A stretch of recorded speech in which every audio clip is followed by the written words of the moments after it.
The Nerdcast Empire is on the air. Do not adjust your clocks. We are on for Anime Thursdays at a new start time of 9 a.m. Eastern Time. That is 11 p.m. Japan Standard Time for a little bit of an experiment here to see how things go by doing our anime podcasts in the mornings on Thursdays. So we'll be doing that for at least a little while. Could be also the precursor to some daily or every other day news podcasts that could drop in the mornings as well. So look forward to kind of playing around with that as we go forward. And turns out we actually have some big news on our first morning edition, as it turns out. So that'll be topic number one of the day today. Joining me in the studio, as always, is Mike. Mike, how's it going? It's going. Yeah, nice to take a little break from the daily grind to talk some anime, video games, wrestling, all that kind of fun stuff. Yeah, today's going to be a bit of a hodgepodge. Not really enough in the anime bucket to justify a full anime podcast this morning, but we are going to get to some other things to try to wrap up. Truth be told, we're just tired of talking about OhioCon. Yeah, I think they have finally jumped the shark, unfortunately. If you've been following along, you kind of know what's going on there, and I think... You know, originally we had thought we would potentially go and kind of see how it's going to go, and I think now neither one of us are really all that interested in doing that, and kind of looks like the con is probably not going to make it if they're going to continue to antagonize people actively. So it's a bold strategy. It is, especially when you've already lost a lot of your fan base to begin with, and now you're going to attack more people that have legitimate concerns about what you're doing as a convention. Not the best way to go about it, but more power to them. They can see how that turns out and how that works out for them, but not really any reason for us to spend any money giving that any air at this point. So we move on from that. We move on to some other topics, certainly more pleasant topics, and a topic that just broke really within the last half hour, and it's going to be our first topic of the day, is the fact that we now have a new Switch officially official. Let me get my everything. There we go. We're right where we need to be. It's been the worst kept secret of all time. Everybody kind of knew that Nintendo was going to be announcing or releasing a successor to the wildly popular Nintendo Switch, and Nintendo dropped a video within the last hour basically confirming that. Not necessarily confirming everything about it, but certainly giving everybody at least a little bit more in the way of concrete details and what it's going to look like, and some of the gameplay footage. Of course, the announcement came out just in the last hour. They're going to be touring this new Switch across the country and across the world, where you can have this hands-on experience at the Nintendo Switch 2 experience, starting in New York in April. April 4th, or April 2nd, I should say, will be the date of the next Nintendo Direct. That would probably be when we're going to get a concrete release date on the new Switch, and any other pertinent details. I think that we'll find out. A little surprised that it's still not quite 3 months off. I think people maybe expected the news a little sooner, but at least now we kind of have a pin on the calendar to see when that's going to happen. Mike, you've had a chance to watch this trailer, as have I, but your initial thoughts on what you see in this trailer about the new Switch 2? Yeah, finally something. That's first and foremost. Yeah, I've been kind of passively following a lot of the leaks and rumors that have come out over the months. I was kind of under the impression that at this point they were just waiting to get through the holidays, and then we were going to see things just start unrolling really, really quickly. But yeah, kind of surprised that we're not getting a direct now until April. System itself looks great. It's nice to see that with the Switch 2, they're doing the full-size kickstand on the back, which is something the original Switch didn't have, but they then added to the OLED version. It looks larger, definitely looks sleeker, just a really cool looking upgraded design. Interesting that there appears to be USB-Cs on both the top and bottom of the unit. I'm kind of curious how they're going to make use of that, or if that's just kind of a convenience as far as if you want to play it undocked while charging it. You don't have to worry about having the charging port down at the bottom. Yeah, they'd mentioned prior that it was going to be backwards compatible, so we know that is definitely a thing now. Which isn't surprising either, considering the original Switch is the third best-selling game system of all time, if you count handhelds, still behind the Nintendo DS and the PS2. There is that extra button on the right Joy-Con. A lot of people seem to think that may have some sort of campus voice chat, screen sharing functionality. It'll be interesting to see what ends up happening with that. But yeah, I'm glad there's finally something out there to talk about. That's great to finally see something official. Yeah, there have been so many rumors and leaks and things like that people kind of wondered, like, when are we finally going to get there? You're getting to the point where you're getting very detailed leaks. You have to assume it's getting close. Wario64 on X, certainly a very good source for all things video games, but Nintendo specifically has posted that Best Buy has a sign-up on their website where you can get notifications on the Switch too. Good. Presumably, pre-orders would go up after the Direct on April the 2nd. Again, I imagine that's when we're going to get confirmation of the release date. They did show some game footage of a new Mario Kart game. Can't say I'm shocked that may be the first one out of the gate. Mario Kart has been a wildly successful franchise. We have Mario Kart 8, which I have and have played to death, and it's so much fun. It is still fun and still something that people love playing, so why not come out of the gate with a new Mario Kart game? Yeah, not having played Mario Kart, I wasn't sure if that was footage from 8 or a new game. To be honest, I have no idea. Yeah, I'm not 100% sure, but have to assume that that's what they're looking at there. And I saw at least a couple people comment on kind of I guess, and maybe they're just stretching watching the video, but they kind of noticed how easily rotatable, like the whatever you call them, the little triggers. Yeah, yeah. I mean that was a problem with the prior generation, where they did suffer from some drifting issues, where it would just start veering off on its own after a while. So clearly, in that video, they wanted to highlight, like, hey, if nothing else, these are higher quality. Yeah. That seemed to be what that was pointing to, at least I thought. Yeah, higher quality. The Joy-Cons, they clearly made a point to show that they were bigger. Yeah. So clearly you're getting a bigger device. Not drastically bigger to where, it's kind of like this whole phone creep thing where the phones just get bigger and bigger to the point where you just can't carry it with you anymore. It doesn't appear that it's going to be unwieldy as far as the size, but a bigger screen is always better. And of course, you're still going to have the option to hook it up to your television, which is how I play it most of the time, is on the TV. So it'll be interesting to see what the specs are. I mean, we've talked about it before. Nintendo, and certainly justifiably based on their sales, I don't think necessarily believes that the Switch needs to be the most powerful computer in your house. I would say that theory is probably going to continue on with the Switch 2. But I think you're going to see an upgraded processor. You're going to see upgraded specs because you're going to want to future-proof it to some degree for what may come out over the next few years until you look at a sequel to it. But it'll be interesting to see kind of where those numbers fall and what that does. And the one point they mentioned is maybe while there's backward compatibility, there could be some features, some things that don't exactly work on the new Switch. So it'll be curious to see when we start getting more details about, are there specific games? Are there types of games? Yeah.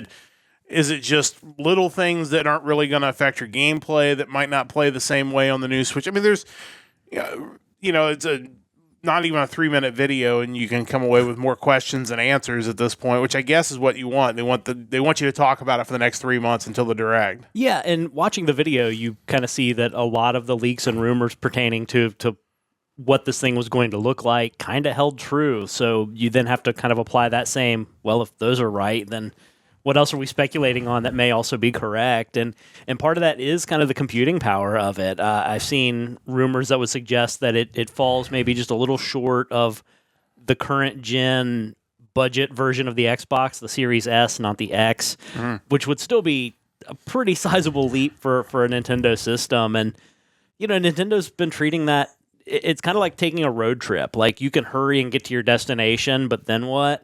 Whereas if you take your time, there's a lot of really cool things that you can do on the way to getting to that destination that's worthwhile. That's Nintendo. They're still kind of getting there, whereas for years, Sony and Microsoft, they tried to get there as quickly as possible and then realized, wait, now what do we do? Like, there's only so far you can go in the arms race, but at the end of the day, it's a video game system. The fun has to be the priority. Well, and these companies who are competing in the arms race are now running into problems because they're not able to compete with a PC. They're not able to outspec the craziest PC you can build for gaming. So what ends up happening is even something as cool as a PlayStation 5, which I just recently got, and it's awesome. Like, enjoyed playing it so far. But in the end, it's a less powerful computer. Yeah. And so if you're Nintendo sitting there thinking, well, yeah, we could chase that dragon. We can run after that and try to make this the most insane handheld device you've ever had. Or we can just make it better and not do that and keep the cost relatively reasonable, because that's the other side to it too, is that's how you end up with $700 consoles. Yeah. Because that and just production cost of games now. Yeah. They've reached the point where they're pricing themselves and setting these budgets that are just unattainable to make profits on. Whereas I get the feeling Nintendo, even their first-party games, outside of maybe something like Tears of the Kingdom, they pretty much have it figured out that we're going to make this and it's going to make money. We don't have to stress about it. We don't have to take something live and then shut it down a week and a half later just so we stop bleeding money. I think that's where the games industry is, that they've priced out so many of the customer base where they have to try to bleed them, and people are just tired of that. Well, and that's why the retro game market took off the way it did. Obviously, the pandemic had a lot to do with that as well, but the fact that, hey, I can get an old system and I can get these old, or just pull them out of the garage. Like, hey, I've still got these. I bought them years ago and they're still fun and we're going to play these. And I think those are the customers that Nintendo is targeting with something like the Switch 2, where it's like, yeah, we're gonna give you a really nice system. It's gonna look great. It's gonna have the bells and whistles, but it's gonna remind you of the NES or the Super NES or the PlayStation 1 or the PlayStation 2, where it's like you're just gonna sit down and have fun and have a good time, and hopefully not spend, $200 on a game, or buy a game for $50 and have microtransactions take it to whatever price. We're going to give you, Mario Kart game, and they do have their add-ons. I'm not going to sit here and say that Nintendo doesn't. You've got the monthly subscription to Sure. they're not humanitarians. Like, they are still a business. They're still trying to make money, but it does feel like, compared to some of the other game producers and game systems, that they really do a pretty good job of keeping that in check, or at the very least, giving you your money's worth. If you're going to pay for an add-on, it's actually going to be something you want, and it's not going to just continue to bleed you once you get it. Yeah, I think what they've done that the other companies are still struggling with, and maybe not so much Microsoft, because ultimately they are Windows, they are PC, but Nintendo's always found a way to give you an experience that you can't just easily port to a PC. Yeah. Both because they don't let their first-party IPs out, but secondly, your home computer isn't a Wii. It isn't a Switch. I mean, handheld gaming has become more popular now, and because of that, they do have to deal a lot more with piracy issues. But at the end of the day, for just the everyday consumer, the Switch gives you a different experience. Well, and you mentioned, they're not letting their first-party, games out of that ecosystem. It was something I didn't put on our rundown, but something that has kind of leaked out in the last few days that, kind of ties to this a little bit, is the news that Microsoft may be allowing some of their big titles that were exclusive to the Xbox and PC gaming to escape that ecosystem. I mean, there's talk of Halo coming to PlayStation, and maybe I would assume Nintendo as well. And, that is Microsoft maybe making a smart decision, like, hey, people are still going to come to us for PC gaming. That's what we're going to, the Xbox is great. I have a feeling that'll, their current Xbox system probably will be their last console. Quite possibly. Like, I think they're going to put their flag in the ground on PC gaming, which, it makes sense. They're Microsoft. And, then they're also going to allow some of these titles to branch out to the consoles that are still out there so they can make money both ways. And to me, that's pretty brilliant. Yeah, absolutely. I think there's PC gaming. I think as we just continually get faster and faster and larger bandwidth internet connections, I think game streaming is going to become a bigger thing where you're not going to have the computing power yourself because there's going to be a computer on the other end of this connection that's actually doing the heavy lifting, and you're just streaming the experience with low latency controllers. I could definitely see that being the future too. That way they don't have to worry about huge hardware sales. They can basically just sell you some sort of monthly subscription. You can play as much as you want and never actually own anything, which is terrifying to me. But, it seems like that's more likely the direction we're going to go. But yeah, I think Microsoft has something that Sony doesn't have, and that's they're already so ingrained in the PC market. It's everyone still uses Windows. Like, that's just the reality of it. Sony doesn't really have that luxury, but it would be just a really surreal thing, especially when you're of the age where you remember the first Xbox coming out and Halo Combat Evolved coming out, and that being such a huge moment where that was kind of, you had GoldenEye on the 64, and finally we have this new thing that's going to be kind of the future of first-person shooting, and to think that could actually end up on a Sony device or a Nintendo device is just kind of surreal. Yeah, and they're just going to make more money by doing all that, and in the end, that's what it's all about. But big news, obviously, off the top of the morning. It worked out well that they released it before we did this podcast. That's got to be a first for the Nerdcast empire, that news actually breaks before and not after we finish our podcast. So kind of excited for that. And again, it's something we're going to be talking about over the next few months as we get more details and we get a sales date and maybe we get our hands on one and can kind of tell you exactly what we think of the new Switch 2, but exciting news for sure. Definitely. That was our big news story of the day, kind of some smaller stuff as we'll go through the rest of our stories. And the second story kind of talks a little bit about Dragon Quest X and the steps, maybe someday, possibly it will come over to America. It has moved on. They created an offline version for it now. They've announced that that's going to be coming to smartphones via iOS and Android. That happened, I believe, yesterday. Of course, it's a game that's never really gotten a true release in the West. And, every time they announce something like this, you think, okay, we're everything's ready. You've got an offline version. It's available on mobile devices. Like, can we get a true port of this? And it's just, I know for fans like you that are fans of the Dragon Quest franchise and have been very loyal to it over the years and have played it, it's just a head-scratching thing that for some reason there's just a stigma on this franchise or there's just a business decision by the people who are running it that they just don't always cater to the world market compared to what's going on in Japan. Yeah, I don't know what the cost would have been involved as far as having one English-speaking server for this massively multiplayer online game. I really don't. And clearly that just never made sense to them, so we didn't see it. But, the game originally released in its online form back in 2012. They did create the offline version of it, which I think includes the base game as well as the first expansion. It came out back in 2022, and when they first announced it, my thought was, well, this is an obvious way that you can translate it and bring it over. You don't have to worry about any kind of upkeep and server maintenance. You can just have this offline game that still gives people that experience, and no, it never came over here. So now it's like almost just to rub salt in the wound. It's like, hey, now you can play it on mobile phones in Japan. That's great for them, but it's just the whole Dragon Quest franchise has just been kind of strange to me over the years. I remember as a kid, Dragon Warrior was one of the first role-playing games I ever played, it in Final Fantasy, and you had the first 3 that came out, the first 4 even that came out that I think enjoyed some success. I don't know how well they sold.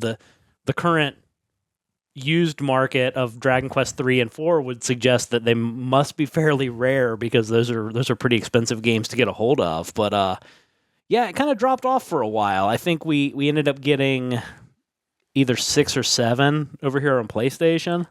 7 it might have been.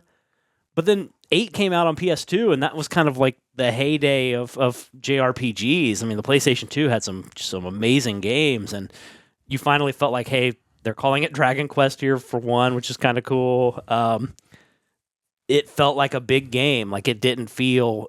It still felt basic as far as the combat. It was true to what Dragon Quest has always been, but the game felt massive compared to what we'd seen in the past, and I really thought that was going to be it stepping into that big role. I mean, you have Square Enix now merge, you have Final Fantasy, you have Dragon Quest, Star Ocean, just these titles that are just going to be huge. And, you know, a couple years later, they announced Dragon Quest IX for the Nintendo DS.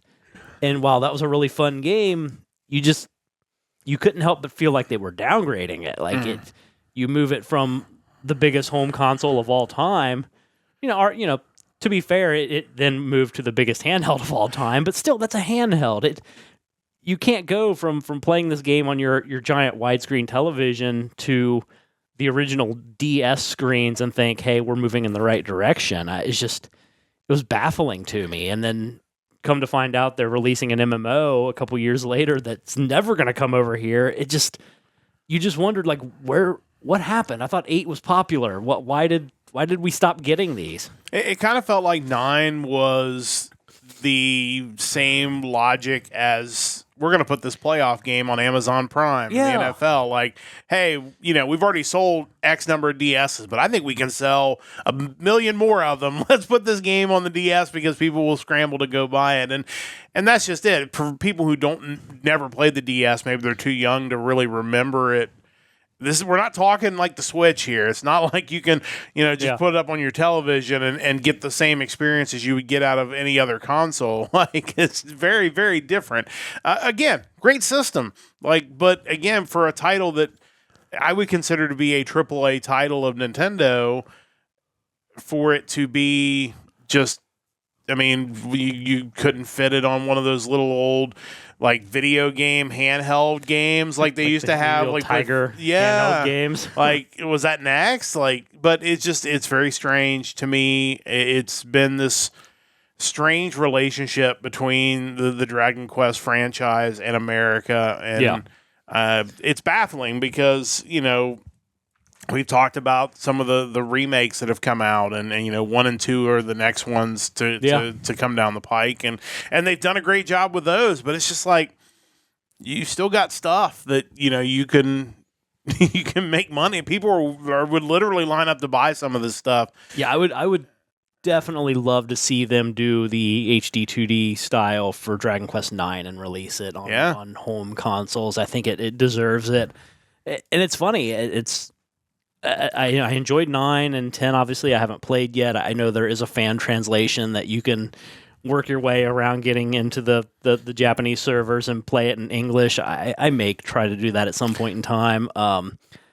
But yeah, with all that being said, it's amazing that 11 was as successful over here as it was, because you kind of feel like it kind of lucked into that. Yeah, it's kind of strange. And I think something we're going to see probably in our lifetime, probably in the next 10 years, is technology on some of the, maybe it's the Switch 2, I don't know, some console technology where you're going to be able to do instantaneous translation of games. Obviously you can't do the voice translation, or maybe you can. Maybe with AI you can do that.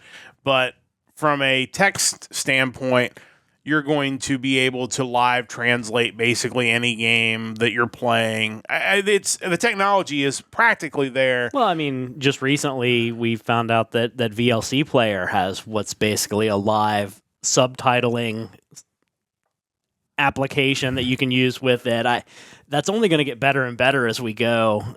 I think that's the future. I have one on my desktop that shows up on my Chrome browser that is for Twitch. That basically you can, if somebody's streaming in Japanese, it will give you subtitles or whatever language. So yeah, that's coming. And eventually, it will.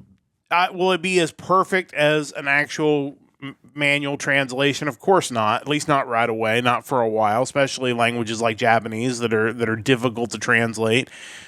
But will it at least allow you to play games that won't otherwise come over in English? Yeah, absolutely. It'll certainly reduce the cost and the barrier to supply that, because even if you have to employ one person to oversee the quality of the AI translation, that's certainly more feasible than what it's taken in the past for localization. Yeah, and franchises just not even bothering to try. Yeah. It's like, well, we know this is going to be too expensive. We're not going to make this money, so we're not going to do it. So, yeah, the technology's basically there. It's just a matter of refining it. But yeah. So for Dragon Quest fans, you get to be jealous of Japan again, and maybe someday, Dragon Quest X will make its way over to America in some form or fashion. Moving on to some anime news stories today, and I always love to jump at any Gundam news, even if it's kind of small news. Morning to Chris. Rachel joining us as well in the chat. Good morning. This one is really, I chose this one because I think it'll be the first of a lot of news we'll get this year. Of course, the 30th anniversary of one of the all-time great Gundam series, Gundam Wing. And for a lot of people, especially in North America, that was their entry into the Gundam franchise. And as part of their 30th anniversary, kind of one of the first pieces of news that has dropped is a new Gunpla. It is a clear variant of the Zero Gundam. And of course, the Wing Zero, if you haven't seen Gundam Wing, one of the major plot points of the series, what this Gundam does to the pilot and kind of balancing that situation. But it'll be releasing on January 25th, and it's not very expensive. 1,760 yen, under $12 right now. So we're not talking like one of these insane, 4-foot tall Gundams that have 17 billion pieces you have to put together. Like, this is one that's clearly for the mass market. And you have to think, with the popularity of this series to this day, I mean, this is still... a lot of people, if you have somebody like, hey, I want to get into the Gundam franchise, people will still hand them Gundam Wing and say, hey, you need to watch this. You have to think this is the first of what will be many news stories about something related to Gundam Wing and their 30th anniversary. Yeah, this definitely feels like the undercard of what's going to be a big year for Gundam Wing, I would assume. Yeah, I was kind of surprised as I was reading through it to find out that this was like just a 1 in 140... 100, whatever the scale is. 144 scale, I think. Yeah. Which is your typical kind of high-grade Gundam. I was expecting something larger, more expensive, and I imagine that's probably still down the road. You're probably going to get some ridiculous Wing Zero Endless Waltz variant that's going to be much larger to scale, and maybe a tall geese or something nutty like that. I don't know. I mean, yeah, this was definitely kind of the big first Gundam show to land over here. And I kind of wonder if that was the idea of making kind of the alternate universe stuff, is that, hey, we're going to find something that's self-contained that we can introduce to the West and actually stand a chance, whereas we don't want to bother trying to get them into what was already a pretty bloated Universal Century. But yeah, great show. Still holds up. Still enjoyable to watch. I'm anxious to see what else they have in store. For sure. I think it'll be a big year for Gundam Wing. And if you're listening to this podcast, you've never watched any Gundam, again, still recommend getting into Gundam Wing. And I think if you really get into Gundam, you can double back to the Universal Century stuff later on. And you should. Yeah, for sure. But that might be a little much for somebody just jumping into the series. But yeah, Gundam Wing... Gundam Seed, certainly good entry points into the franchise. But again, 30th anniversary makes us all feel old, but be curious to see what is coming down the road for this.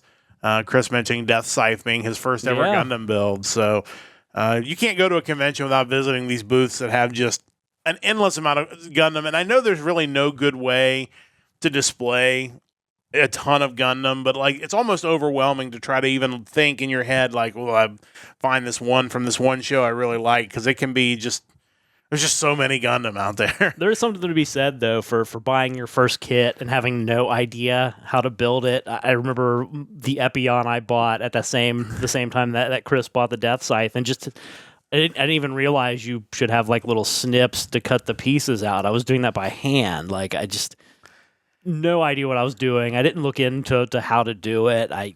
I've come a long way. I'm certainly not super proficient, but I'm not where I was when I started.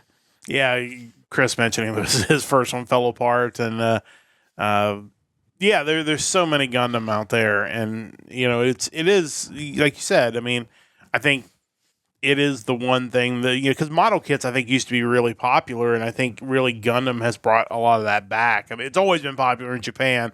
I think there was a time it was popular here, but Gundam kind of gives you that foray back into that, and because of that. There are a lot of people putting them together that have never put together a model kit and have no idea, one, that there are specific tools for it, like you mentioned, and two, that it can be a real bear. Like some of those are very, very difficult. I still have a Nadesco around here somewhere that I haven't put together. Not a Gundam kit, obviously, but I know that it's probably going to be pretty extensive as well. But yeah, so hopefully first of a lot of news coming from the Gundam franchise this year. Of course, Gundam is not the only big mecha franchise, and finally some good news for fans of another epic mecha franchise, and that is Macross.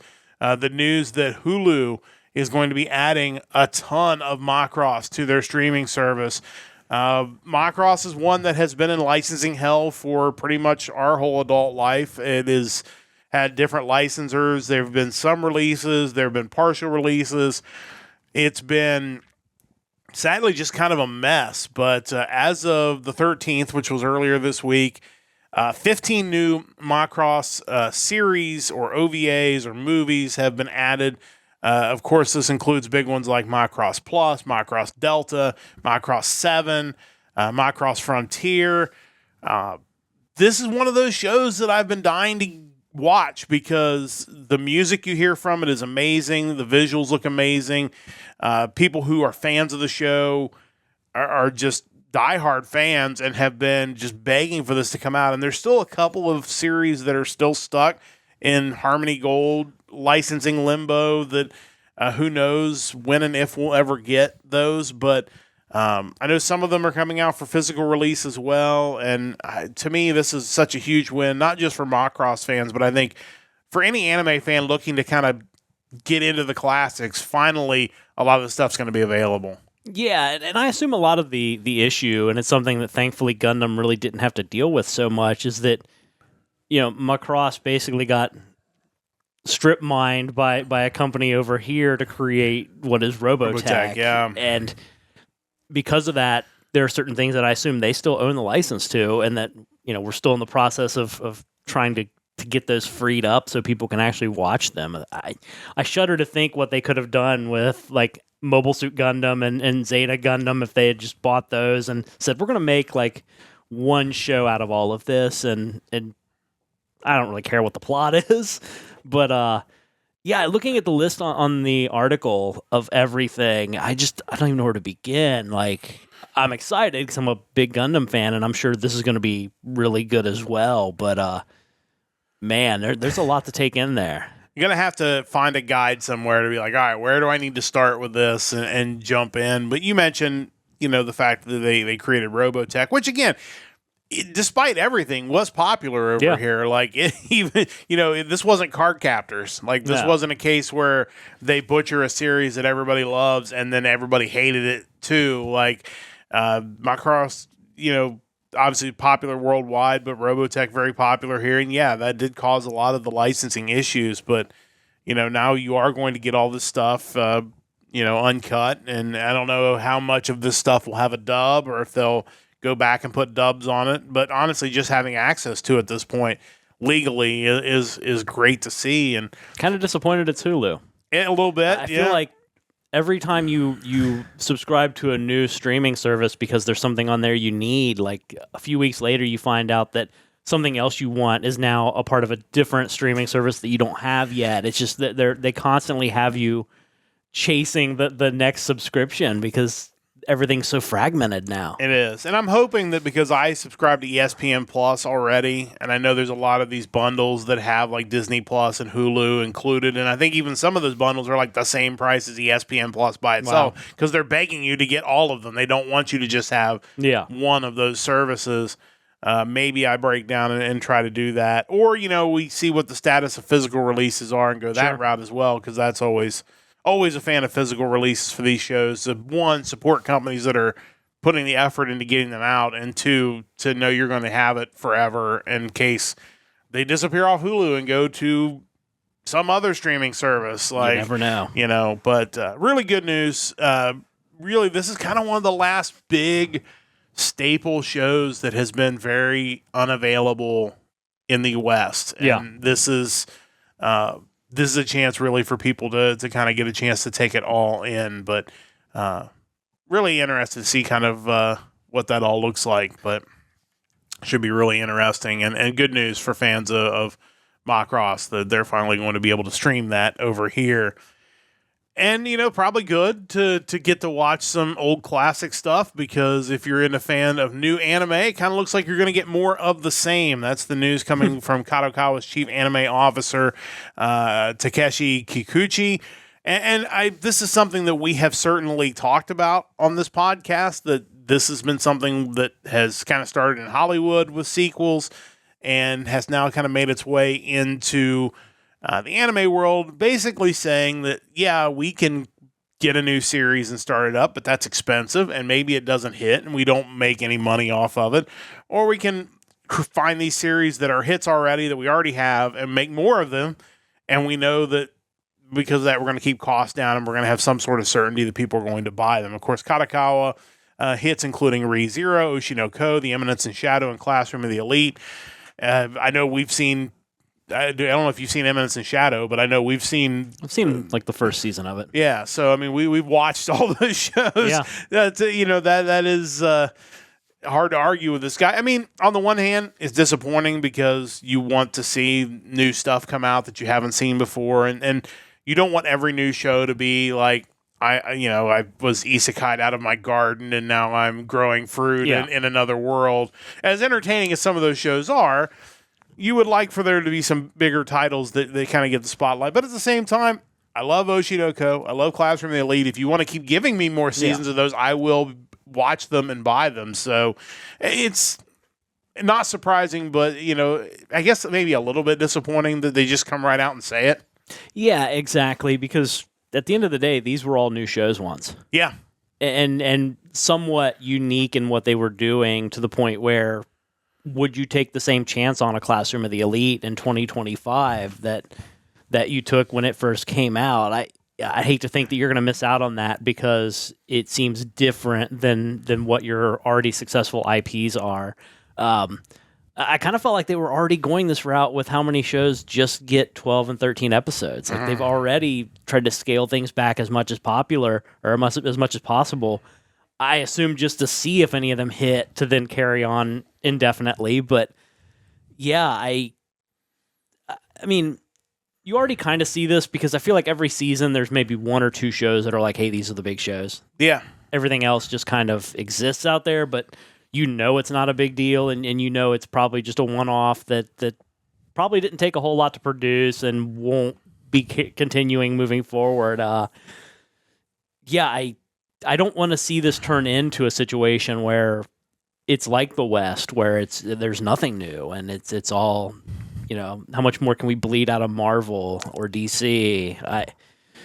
I like some of the off the wall stuff. I want to see that continue. And there's a little level of frustration when you see all these one-off series shows where you'll end up watching and think, oh, that was pretty good. I'd like to see more of this, but no, that was really just a one-off.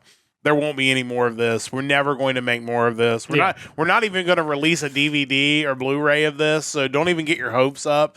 That's frustrating because it's I really enjoyed that. There have been a few shows that were 13 episodes that I really liked, and I would have bought more of it. I would have bought a physical release of it. None of that exists.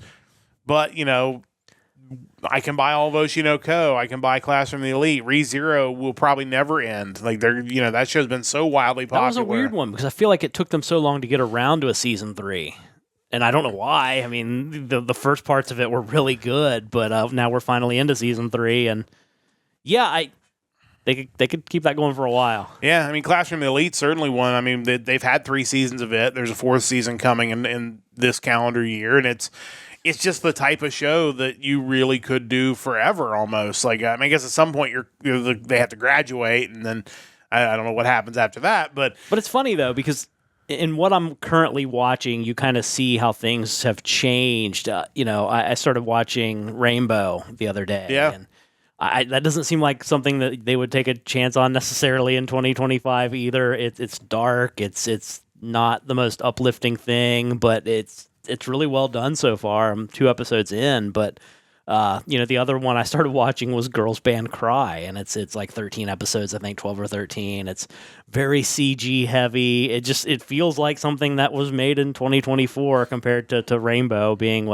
10, 15 years old. For sure. And I feel like for shows that are dark like that, like it's going to have to be somebody who is known. I mean, you look at Uzumaki, for example. Yeah. Obviously, didn't go very well. But when you have Junji Ito involved, and it's like, okay, if you're going to do something new, we'll run with. But even then, they cut back the budget. They did all these other things to basically cut the legs out from under it and give it, really hurt any chance it had of being successful. And that's Junji Ito. Like, that's a guy that has a built-in fan base that is going to have good storytelling, and it's going to be creepy and disturbing, and people are really going to dig that. And even then, they like, nah, we're not going to. It sounded like a special kind of mess as far as the amount of producers they had in and they got rid of during the production. It sounded like just a huge mess, but it's a shame because you have this renowned creator, and it should have been a slam dunk. Yeah. Or it should have been slam dunk. Yeah. You could have slam dunked the horror anime. That'd be interesting. But basketball's scary. It can be, very much so. But it's just, it's expect more sequels. And again, I don't think this is groundbreaking news. I don't think we're surprised by this by any stretch.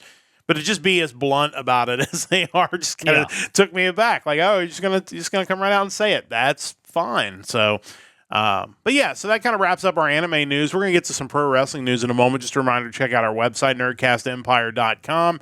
Of course, we've got our previous episodes of Nerdcast Empire. We've got our store.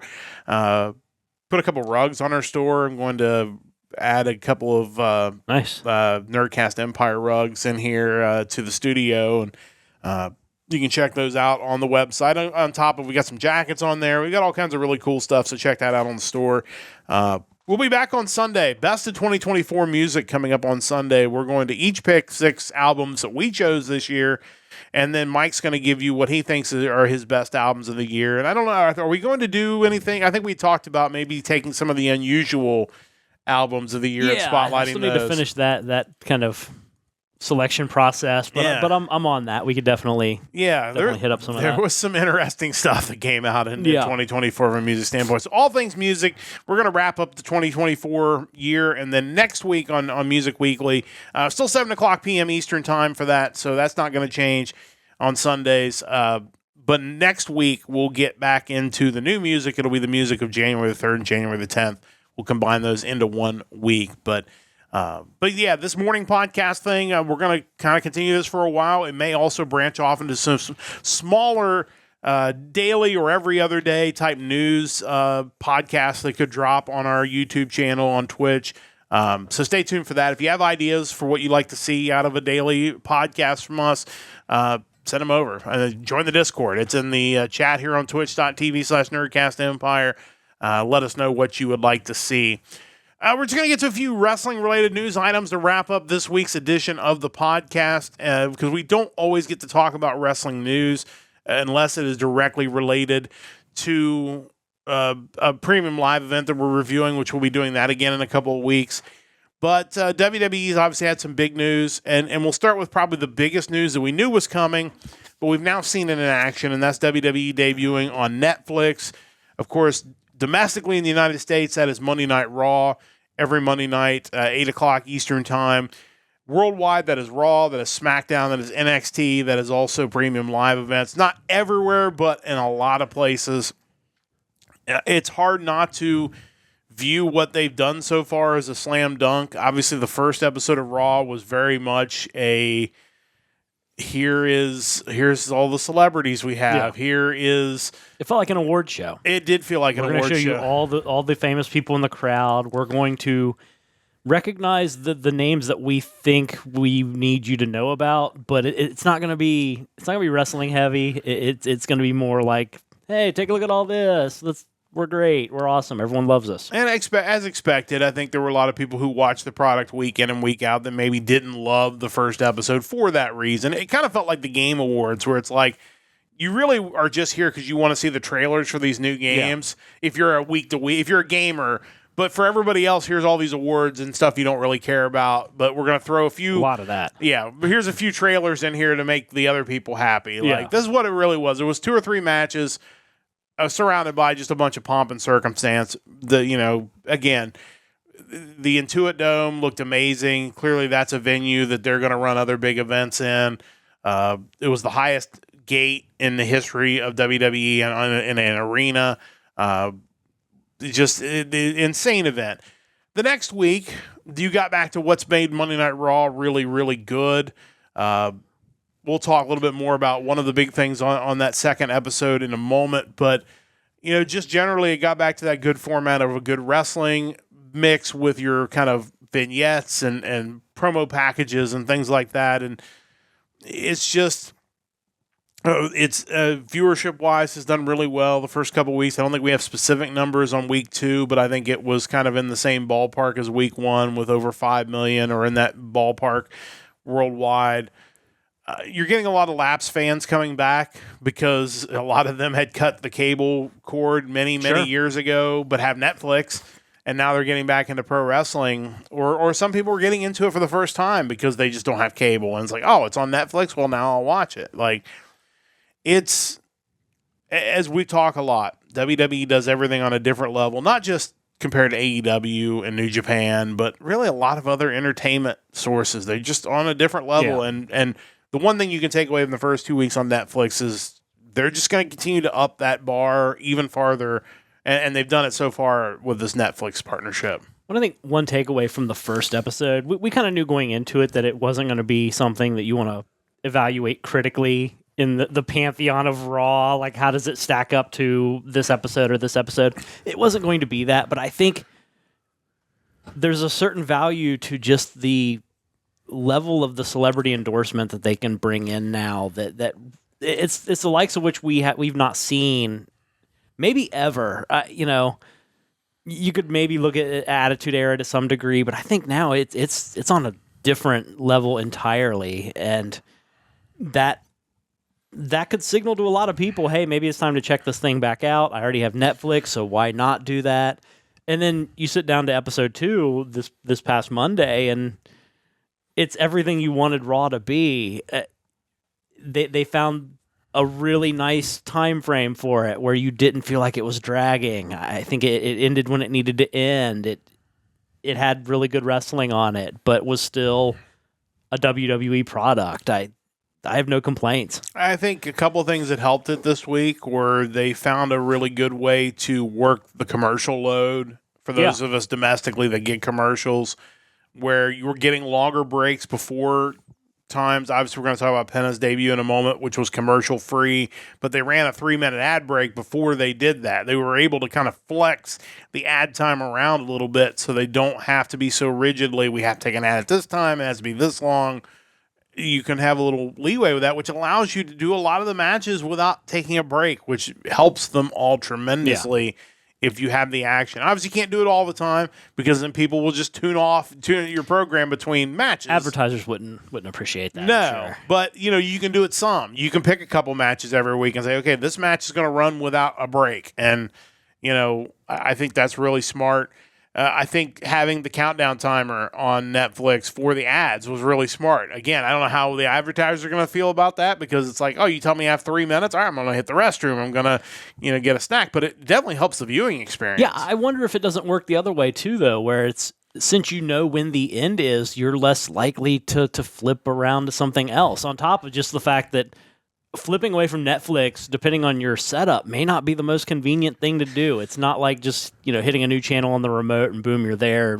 Hit the back button and you're back. It can be a little more tedious. And if you tell me that there's 3 minutes in ads, I'm like, okay, well, that's how long I have. Cool. I'm not going to go anywhere. Yeah, I think there is something to that. And like you said, it is still very unwieldy to switch between streaming services. It's the one area where it really isn't the best experience. Not just Netflix, but any streaming service where it's like, oh, I want to catch something on YouTube now. Well, now I have to get out of it and go to this. And there's still not that easy back and forth, which there probably will be at some point, because again, they're going to try to make it as user friendly as possible to some degree. But yeah, I mean, this week's episode was excellent, and they just continue to raise the bar. And of course, one thing we'll talk about probably at length throughout the year is the Cena's last year, and obviously he's announced for the Royal Rumble, and we'll see where they want to go with him. He's going to be in big matches all year long, so a lot of things to be excited about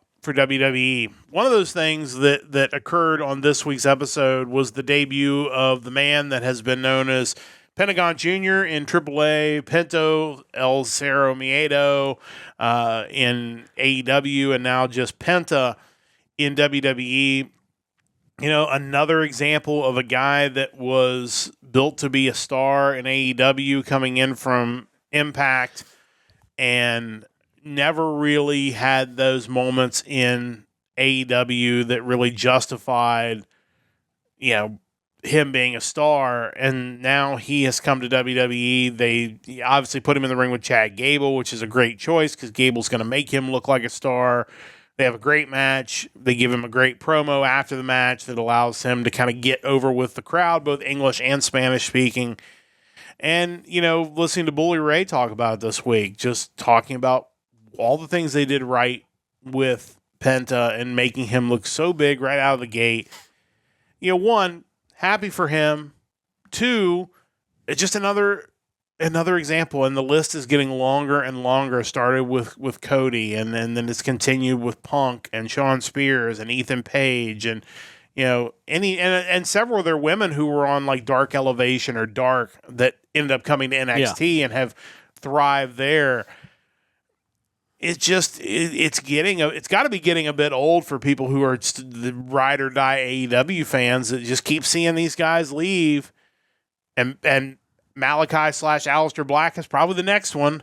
Yeah, and go to WWE, and all of a sudden they look like they're the greatest wrestler in the history of the universe. Yeah, his debut worked on so many levels. Obviously they were able to portray him as the next coming of Rey Mysterio, which you can argue where he ranks, where any of them rank as far as luchadors go. Conan mentioned that at the end of the day, Rey Mysterio is the greatest luchador of all time. He said, Dave Meltzer in a video suggested that WWE suggesting that was wrong and that like El Santo is a bigger deal, which Conan conceded that he's probably the most popular of all time, but again, that's kind of a different time. That's not, if you're talking modern day, it's hard to get any bigger than Rey Mysterio. And, while Penta, I don't like when they use the next Rey Mysterio moniker because I feel like it's limiting. It's not every Mexican wrestler has to be Rey Mysterio. Like, to me, Penta falls a little more like La Parka, which, Bully Ray mentioned that as well. And that's not a bad thing either because that dude was super entertaining as well. Yeah. But not only were they able to make him out to be a huge deal, but he made WWE feel like a huge deal. Yeah. It's if you can bring guys in who were in the second largest promotion in the States, in their families in the crowd crying because they're debuting on Raw, and he gives this really passionate promo after the match, like, you realize that for a lot of these people, like, WWE is still the dream job. It is. And it will be, I think, because AEW hasn't really, succeeded in building themselves up to that level.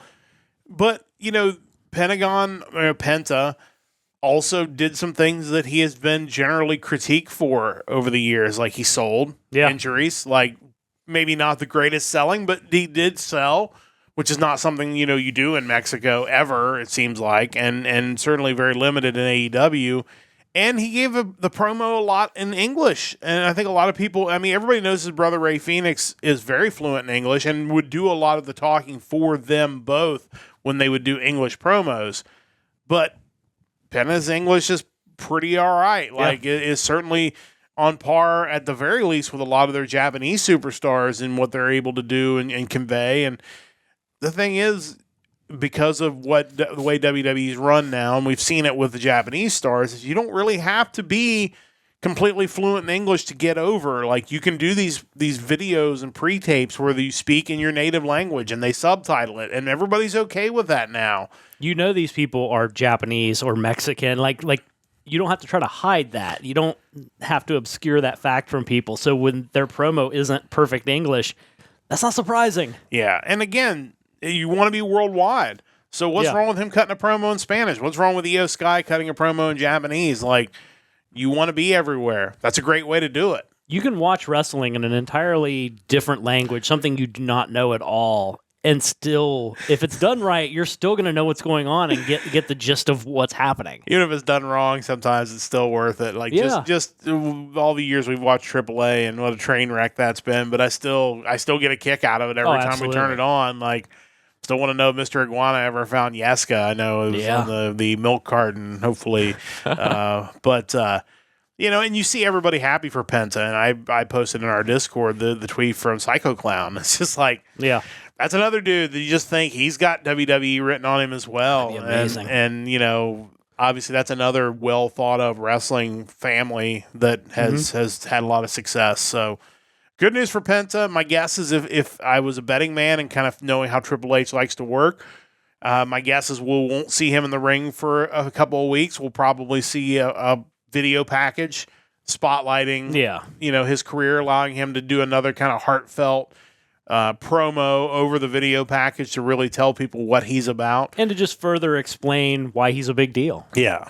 And you know, you can even, you know, you've got these Hispanic Hall of Famers that are around your program and you know, kind of involved. You could have them do little vignettes. Have Rey Mysterio, because I guess on the Netflix version of the international version, they had Rey Mysterio do an interview during the Raw where he talked about what a big deal Penta was and how great it was to see him there. Like, you could do that. You could have Carlito. You could have some of these other guys that, you know, are around the company explain, like, here's why. Bring Conan in. He's a Hall of Famer. Like, have Conan. Well, I think that's what you're missing at this point is they need to resurrect the whole Table for Three series and have one with Conan and Rey Mysterio and Dr. Wagner, bring him in. You know, and any number of just legendary Vampiro, bring him in.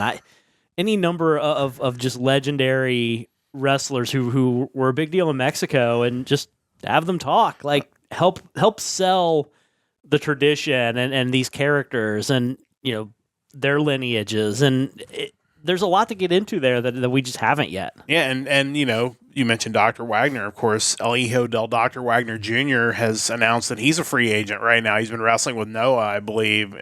But, you know, he's another guy who's got that look that probably would fit into the WWE system. Probably an NXT, you know, guy that would bring him in there first. But, you know, that's another thing to keep in mind. And the other thing, too, is for those who were fans of Lucha Underground, it got to mention on Raw, which, I mean, who would have guessed, like, that's pretty all those years that Ricochet wrestled in WWE, and they never just now mentioned Lucha Underground. Strickland was in WWE, NXT. John Morrison. You know, a lot of those guys that were big in Lucha Underground and never got mentioned, but now Penta comes in, it's like, oh, here's Lucha Underground. You should check that out. Despite the fact that was probably one of those times, another one of those contracts that Penta got into. Yeah, Chelsea Green also. Yeah, wrestled in Lucha Underground. Yeah, and Io Sky and you know Kairi Sane, and we're just waiting for them to renew their rivalries with Penta. Yeah, for sure. So exciting news, and certainly more signings to come. I think the next big signing we'll be talking about, in all likelihood, will be Jordynne Grace with the Royal Rumble coming up and her contract coming up very quickly. Got to mention Masha Slamovich on NXT. Well, we're going to get to talk about some NXT stuff, so let's roll to that, our final news topic of the day. And obviously, we'll kind of talk about their new champions first, and we'll kind of double back because I feel like there is something brewing again between NXT and TNA. But obviously, NXT had a big event as well. Didn't do quite as well rating-wise as we initially thought, but still an excellent rating for NXT, which also made this week's rating still really strong. We don't know for sure that the people tuning into the Wildfire coverage didn't want to watch NXT. It's possible. I'm sure they would have rather watched NXT than Wildfire coverage. But obviously, NXT, is doing really well. They had New Year's Evil. They crowned 2 new champions at New Year's Evil. Julia goes over as the women's champion, Obafemi as the new men's champion. And so you have the top of the brand on each side basically reset. Kind of feels like Trick Williams and Roxanne Perez are on their way to the main roster soon or relatively soon. So, it's time to shuffle the deck again in NXT, which is really exciting. And you mentioned Masha Slamovich was on this week's episode, who was kind of the MVP of the last WrestleMania season because she was on literally every show that we watched the whole weekend. And hard to imagine that maybe this year she's wrestling for NXT at WrestleMania weekend. Like, it's kind of crazy. But, it kind of feels like they're kind of hinting at Genesis. They mentioned Genesis specifically by name on the NXT TV, and I saw somebody, I think it was, I can't remember who it was specifically, but somebody involved with TNA mentioned how Genesis is, obviously the start of something new, and kind of hinted great band for sure, but maybe hinting that we're going to get the start of some sort of TNA versus NXT thing that's going to start. Because TNA has a pretty big hole in their calendar right now in February where there's not really any tapings or big events. So people are thinking that maybe they're going to be involved with like Vengeance Day, for example. That'd be cool. But just generally, NXT is still the best 2 hours of wrestling every week, even as great as Raw and SmackDown are. They still get it right.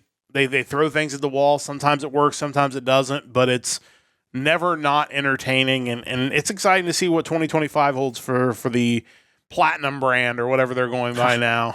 Yeah, someone mentioned it on Reddit in regards to NXT and basically summed it up saying there may not be one individual thing they do better than everybody, but the combination of all the things they do is better than any other show right now. It's everything is at a level that when you combine it, it's unparalleled. They have good quality wrestling. They have great characters. They've somehow made it easier to invest in their people than any other show right now.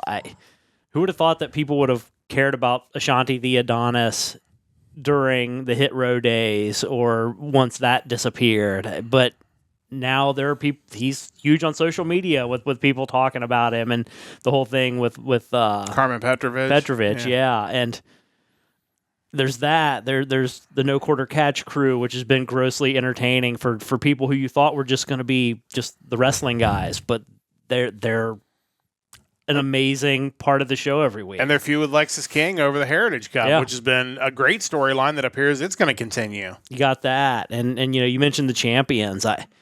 Obafemi is the next evolution of the big wrestler. Like, he's just what he can do and his character, the aura he has. It's just, that's what you want out of a big man. And this dude just kind of came out of nowhere with it.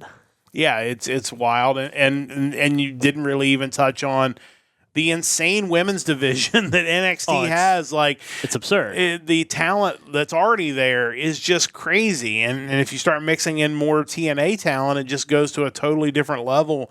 Would be shocked if an all-women's pay-per-view isn't on the slate just because they could do it, and it would do really well. I mean, Evolution was a huge success, and, between the talent they've got in NXT and some of the talent that should be coming back soon on the main roster with Becky Lynch and Charlotte Flair kind of knocking on the door of a return, it may be time to do something crazy. And I also think, I know she's a polarizing figure, but I think Ronda Rousey coming back potentially for a match on an event like that would make a lot of sense. Alexa Bliss, Rachel mentioning too, also kind of knocking on the door of coming back. So you got a lot of talent. And again, Jordynne Grace likely going to be coming into WWE, and you would have to think immediately going into the world title picture Or even, you could start her in the Wherever mid. she goes, yeah. She's going to be a main event draw wherever she goes. So, Well, you look back at the end of NXT Tuesday and that discussion between Bayley and Roxanne, and it's kind of wild because when you think when Bayley was in NXT and when the Four Horsewomen moved up and she was kind of left behind initially, there wasn't nearly the depth in the women's division at that point in time. Like there probably were legitimate concerns. Hey, we can't move all these people up at once. We're gonna have this giant hole, and now fast forward now where it looks like Roxanne Perez is going to be moving on to Raw or SmackDown. There's no fear of that. They have such a deep roster now that if anything, it's how do you find room for all of these talented wrestlers? Well, and I think the other thing too, you talk about the women's division. They started off in New Year's Evil with 3 straight women's matches. Yeah, and drew just a great rating. Proof that if you take the division seriously, the viewers will take the division seriously. Whether it's a cruiserweight division, a women's division, whatever it is, if you put it over as being important and you always sell it that way, then the viewers will treat it that way. And I think that's the NXT fans. If you ran an NXT that had 6 men's matches and 1 women's match, NXT fans would be upset because they expect to see great women's wrestling every Tuesday night in addition to great men's wrestling. Like, that's when you got it figured out. I mean, I think Raw and SmackDown are doing better on that front. AEW has a long way to go. But it's like, you got this talent and, use them. But again, you have to use them and treat them legitimately or your fans won't either. And I think that's been the biggest issue with AEW is they book it like they don't care about it. Yeah. So what are the fans going to do? They're not going to care about it either. Like, I think I saw a comment, I think from Chelsea Green, kind of talking about working for Triple H and how he treats everyone like they're wrestlers. You feel like you're no different than the male wrestlers. You're all treated like stars. It's funny to think how basic that is, but that's something that it took a long time to get to that point. Yeah, for sure. And it's why it's so much better now. As a viewer, the people running the show have to treat it that way or you'll never see it that way. Yeah. If you feel like it's second rate or just a side attraction to the main thing, as a viewer, you have no choice but to believe that. I mean, that's the thing about wrestling that people don't understand. And I see it a lot with things about AEW because obviously there's been a big pushback. Oh, they did things for Penta or they did things for this person. It's like, Ethan Page. I saw Ethan Page's comments this week, I think, with Bully Ray on their Busted Open After Dark after NXT, where he said, NXT knows what they have. AEW had it and didn't appreciate it, and now I'm gone, and now I'm here in NXT, and they clearly know what it is. But it all Ethan Page is the same guy. He's the same guy that fought himself in his last match in TNA. Like, it is all about how you're presented. And from the day he walked in NXT, he's been presented as a big deal. Yeah. Like, man, this is Ethan Page. You should respect this guy. He's a big deal. He's going to tell you he's a big deal because he's got ego. But, he's important. They put him in the title picture right away. Like,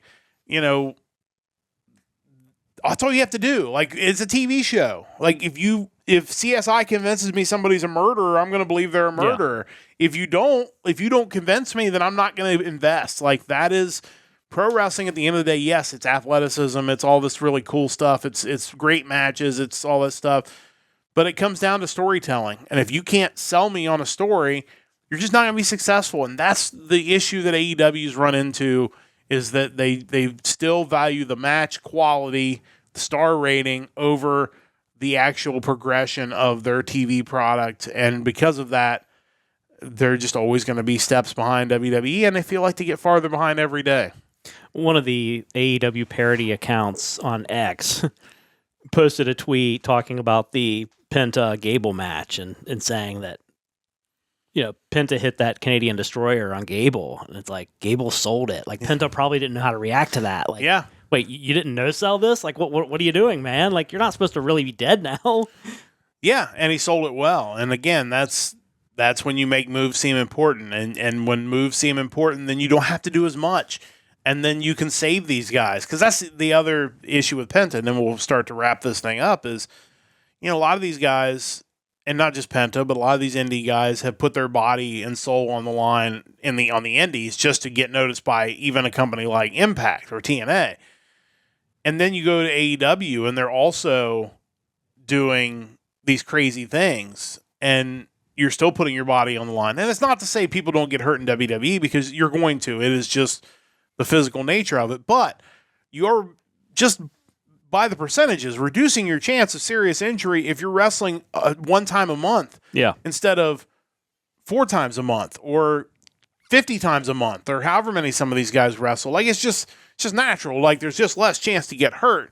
Well, I feel like you're always hearing about someone like Vikingo. Yeah.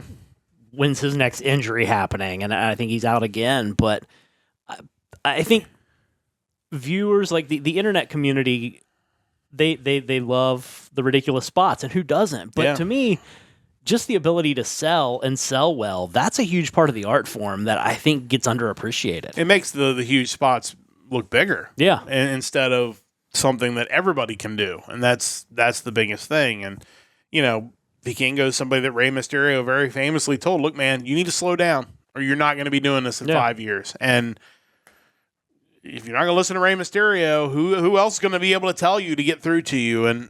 But again, you look at it from both sides. Vikingo's undersized, for sure. He does some crazy things, for sure. So I'm sure in his head, he feels like to get noticed, to potentially get a contract with AEW or whoever, he's got to make risks that other guys don't have to take because of his size. And you have to be noticed. I get that. But at the same time, you're not going to get that contract if you spend 8 months out of the year injured. So you'll never get out of an AEW contract in that situation. No, just keep adding time and adding time. And that's the thing with Rey Fenix. Obviously, they've removed his merch. Like, how close is he to coming to WWE?